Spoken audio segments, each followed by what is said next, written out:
Olá, meus caros alunos e alunas, eu sou o professor Heron, você está no canal Heron Educador. Ora, na aula de hoje a gente vai falar de um assunto que pode gerar um pouco de polêmica para vocês, porque nós vamos falar sobre religião e uma religião extremamente mal vista pelo Ocidente, que é o islamismo, certo?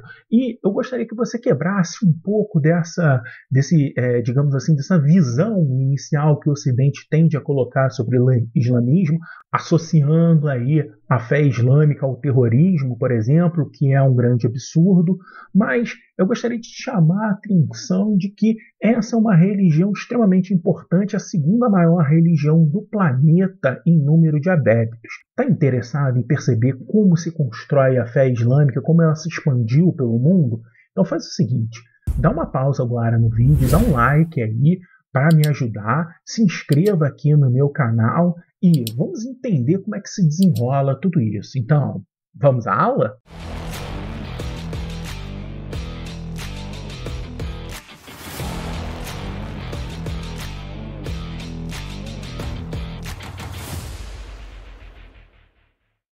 Então, a primeira coisa importante aí é a gente observar que existe uma diferença bem significativa entre alguns termos comumente associados aos dois elementos aí, árabe e muçulmano, mas há uma diferença bem interessante. Então vamos a ele. Basicamente funciona da seguinte forma: árabe é toda aquela população que vive na região ali do Oriente Médio. Todos eles são chamados povos árabes. E muçulmano é aquele que professa a fé islâmica. Portanto, nem todo árabe é islâmico, ainda que a maioria esmagadora dos árabes sejam islâmicos, e muito menos nem todo islâmico, nem todo muçulmano ele vai ser árabe, visto que o islamismo é uma religião muito forte fora da região ali do Oriente Médio, em vários locais do mundo, e é o que a gente vai observar isso. É claro que ela vai ter uma dominação muito forte dentro do Oriente Médio, na Ásia e no norte da África. Mas ela é uma religião, sim, global. Bom, um outro ponto aí que a gente deve observar é que ela é uma religião pacífica. Olha só que coisa interessante. Eu sei que você já ouviu muito falar e associar termos como terrorismo com o islamismo. Não são sinônimos. Nem todo terrorista ele tem uma conotação religiosa. E aqueles que têm a conotação religiosa, nem todos eles são islâmicos. Você vai ter grupos terroristas professando outra fé. Então, digamos assim, é uma forma muito preconceituosa de você observar a religião islâmica, colocando como que se todos os islâmicos fossem fundamentalistas, ou seja, aquelas pessoas que levam a religião ao pé da letra, e que todos os islâmicos sejam eles terroristas, o que é mais absurdo ainda. Você há de convir que em todas as religiões haverão sim aqueles fundamentalistas, aqueles que vão observar o texto da lei, aí, eles vão observar o texto sagrado, seja ele a Bíblia, seja ele a Torá, qualquer que seja, e vai levar o ferro e fogo ao pé da letra. Isso é ruim para qualquer que seja a religião. Então a gente deve observar, não é uma característica somente do islamismo.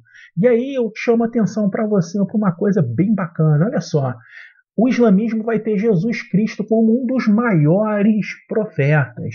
Claro que diferente dos cristãos, ou da maioria dos cristãos que considera Jesus parte integrante de Deus na Terra, os islâmicos não acreditam que Jesus seria um profeta, mas que sim, que ele teria feito todos os milagres que se coloca na Bíblia cristã, e que também o fato dele ter nascido de uma virgem seria uma mostra da grandiosidade desse profeta chamado Jesus Cristo. Ou seja, tem muito mais proximidade com a religião cristã do que a gente podia imaginar.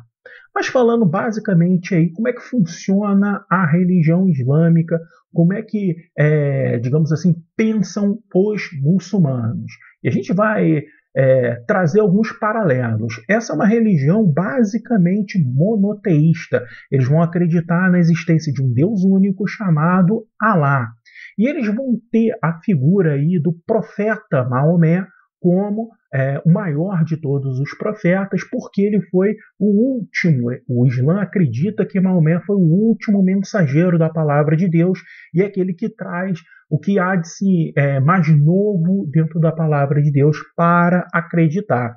E essas escrituras que vêm da palavra de Deus vão formar um livro sagrado, que a gente vai falar um pouco mais dele, que é o Alcorão. Eu só quero chamar a atenção aí para as duas imagens. A gente está vendo aí o Maomé e, do outro lado, a gente está vendo a palavra, né, Alá escrita. Não tem, assim como nas religiões monoteístas, Alá não tem uma representatividade de uma pessoa, de uma figura, não existe isso, apenas um nome. Assim como Yahvé para os judeus, assim como Deus para os cristãos, Alá também não tem uma representatividade, não tem uma forma, não tem um rosto, beleza?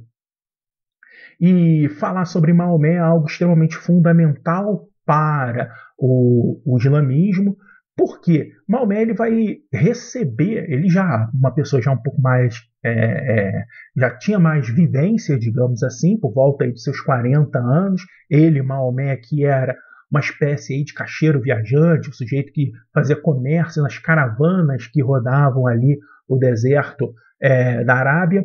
E basicamente, o que vai acontecer? O Maomé ele vai, numa das suas meditações, ele sai para o deserto, vai meditar e ele vai ter um contato com o arcanjo Gabriel. O mesmo arcanjo Gabriel que teria lá atrás falado a Jesus, falado para Maria que ela ia receber, né, a graça de ter o Filho de Deus e por aí vai. É o mesmo arcanjo Gabriel que vai conversar diretamente com o Maomé, e a partir dessa conversa, a partir da palavra de Deus emanada pelo arcanjo Gabriel e escutada ali por Maomé, ele vai começar a falar para os seus seguidores e os seus seguidores vão começar a anotar aquilo que Maomé fala. Então, ou seja, são histórias muito parecidas. Você vai ver a mesma sacada com Jesus Cristo, que não deixou nada escrito até onde se prove. Até o momento, digamos assim, de provas históricas, não tem absolutamente nada escrito por Jesus Cristo.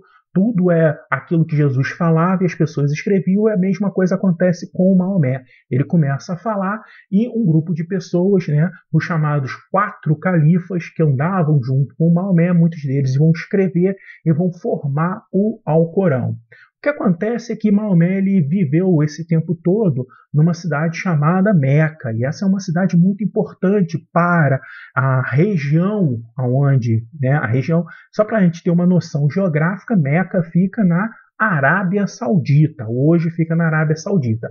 Era uma região ali de muito comércio e Meca era uma cidade onde tinha uma religiosidade muito grande, as pessoas acreditavam em vários deuses naquela época e Maomé vem trazer uma coisa completamente nova, a ideia do monoteísta para aquela região especificamente.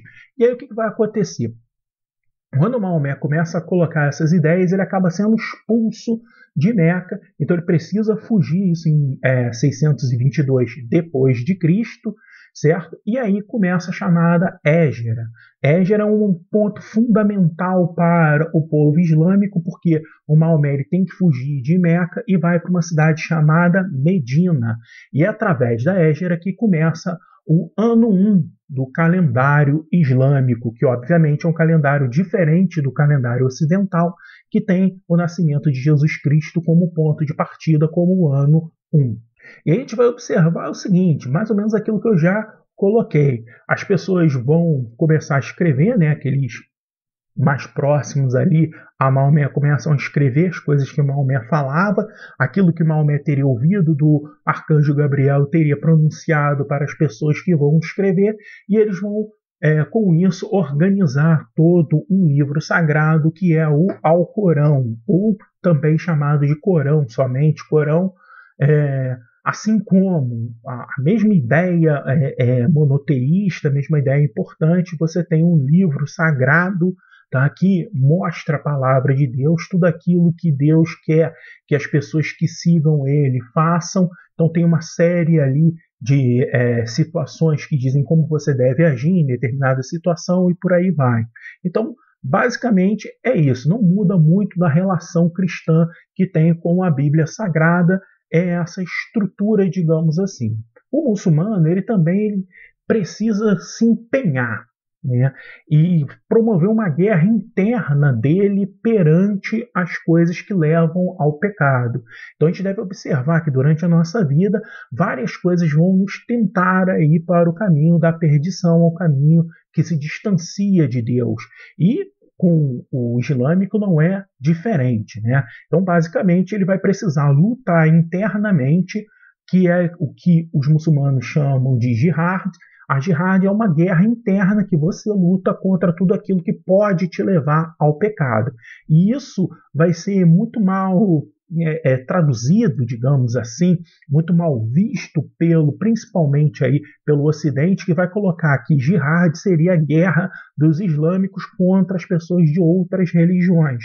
Eu volto a afirmar, eu sei, a propaganda ocidental contrária ao islamismo é extremamente forte, vai colocar a você todos os exemplos aí de terrorismo, de intolerância, de absurdos feitos pelos islâmicos, o que obviamente a gente não deve negar. Existem muitas pessoas que vão extrapolar a fé, vão levar ao pé da letra e a partir disso vão fazer absurdos, mas se a gente for pensar o contexto histórico de todas as religiões, absurdos também ocorreram em todas as religiões. Todas elas, em algum momento histórico, também promoveu os seus absurdos por pessoas que vão levar aquilo ao pé da letra. Então, não cabe a gente, como historiador, como estudante de história, ser juízes e julgar se uma religião está certa ou não. Mas voltando à nossa percepção, uma outra ideia seria a peregrinação a Meca. Vale destacar, né, que lá no começo do Velho Testamento a gente vai ter os filhos de Abraão, certo? O Abraão, o grande patriarca do povo judeu, e olha que interessante, o grande patriarca do povo árabe também. Bom, por um lado, o Abraão vai ter um filho primogênito, que era o Ismael, e logo depois, ou tempos depois, o Abraão acaba recebendo o presente de Deus e a sua esposa, Sara, acaba engravidando de Isaac. Qual era a sacada? É que Ismael não era filho de Sara, Ismael era filho de Agar, uma espécie de amante, digamos assim, que Abraão teria. Então, percebendo aí que já estava muito velho, que precisava de um filho, ele vai ter um relacionamento aí com Agar e de Agar vai nascer o Ismael.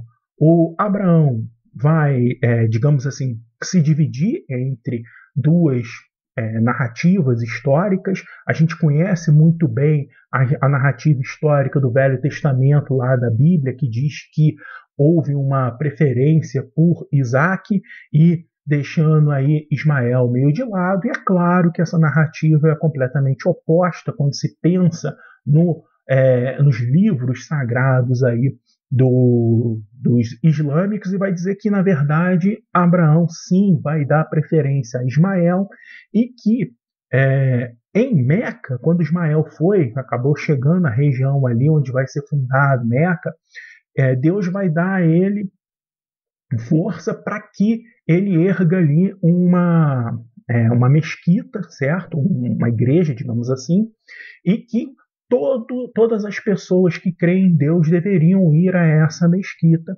E o próprio Abraão vai perceber que, olha, isso é difícil, porque a gente fala para as pessoas virem à igreja, as pessoas não vêm, e aí Deus teria dado um poder a Abraão, e Abraão teria dado um grito tão alto que foi escutado por todas as pessoas que tinham fé, e a partir disso todas as pessoas deveriam, pelo menos uma vez na vida, ir até Meca, até a grande mesquita. E a gente está vendo aí um exemplo, olha o tamanho da mesquita, é algo gigantesco, certo? Onde as pessoas vão ficar ali e se aproximar da sua religião. Bom, a gente precisa dar continuidade, eu não vou falar de todos os mínimos detalhes, senão o vídeo vai ficar gigantesco, esse vídeo já está ficando grande, mas a fé cristã, e olha só, estou falando tanto da proximidade entre islamismo e cristianismo, a fé muçulmana ela vai se expandir de uma forma muito acelerada, muito rápida,